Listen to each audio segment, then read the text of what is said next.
30 years ago, a vision was sparked and a movement began. For 3 decades, the Kenya Human Rights Commission has remained steadfast in its belief in dignity, freedoms, and social justice in Kenya and beyond. KHRC has done this through relentlessly challenging oppression, defending the voiceless, and holding the powerful accountable. The history of KHRC begins all the way from the US, where 4 Kenyans met who are in exile: Maina Kiai, Dr. Wid Mutunga, Kiraito Burungi, and Professor Peter Karethi. They were in exile because of the kind of work they were doing in the country against communism. So they felt like there was a need to do something about Kenya while they were there in exile. So that's how they came up with the idea of forming KHRC. And in 1994, KHRC was registered as a non-governmental organization, NGO, that's what's called NGO, under the 1993 NGOs Coordination Act. These people who formed KHRC were quite progressive and very radical. So this institution is born from a very transformative and radical political culture. So our work is basically political. We are normally very clear about that. We are a political organization because we challenge power, which leads to human rights violations. As the future beckons, the Kenya Human Rights Commission now unveils its new premise, wholly owned by the Commission and a vital asset in human rights advocacy. And it's not uncommon for organizations to aspire to have their own premises.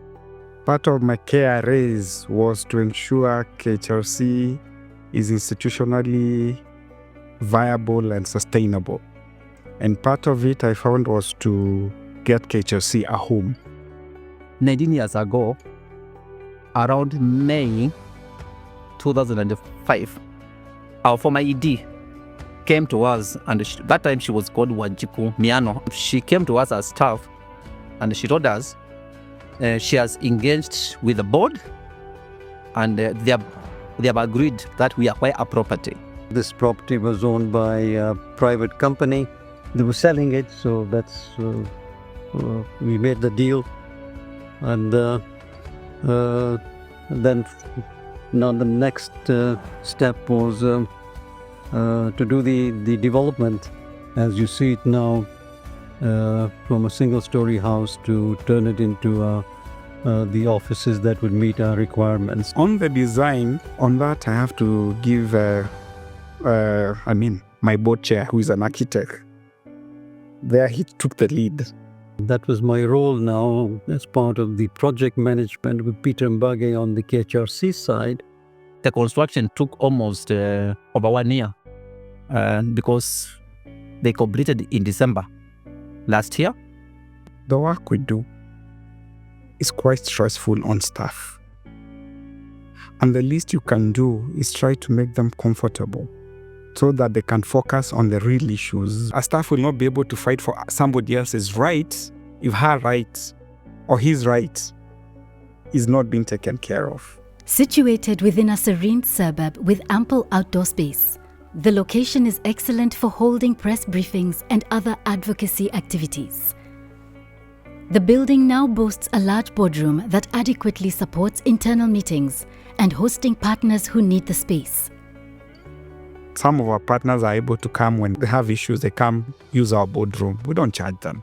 Rather than taking a meeting to a hotel, we do it here.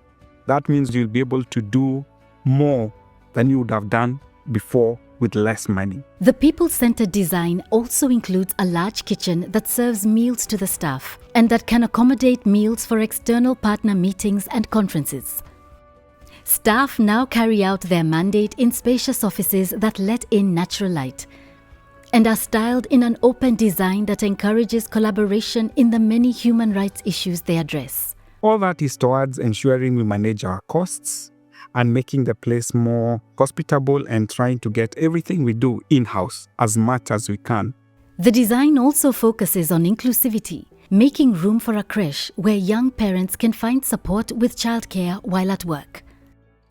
It was quite intentional from the design perspective to include a creche in the design for our mothers who are our staff. And if a mother needs to come to work to respond to an urgent intervention, can come with the house help, and the kid can stay in the creche. We'll see the parent can decide to work from the creche.